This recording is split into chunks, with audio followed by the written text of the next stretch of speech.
Екінші қабаттан 3 бөлмелі пәтер сатылады. Бұл Қоғалы 6-шы үй, Қызылорда қаласы, Титов аймағы. Аула бет көрінісі, балалар ойын алаңдары орналасқан. Үйіміз 2010 жылы күйдірілген қыштан салынған. Шамамен 65 шаршы метрді құрайды. Енді үйдің ішкі көрінісіне қарай өтсек. Үйіміздің кіреберіс аймағы, кіреберіс дәліз. Осы есікпен кіреміз. Кірген бетте сол жағымызда қонақ қабылдау бөлме. Өте кең.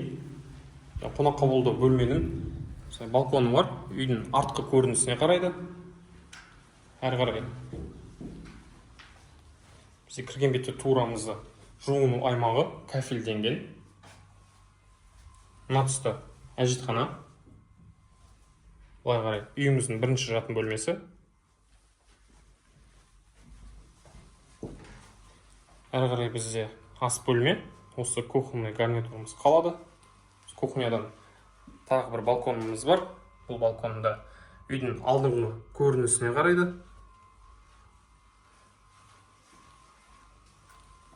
Және мына тұста үйіміздің екінші жатын бөлмесі. Тереземіз аула бет көрінісіне қарайды. Өте жақсы бағада, саудасымен хабарласыңыздар.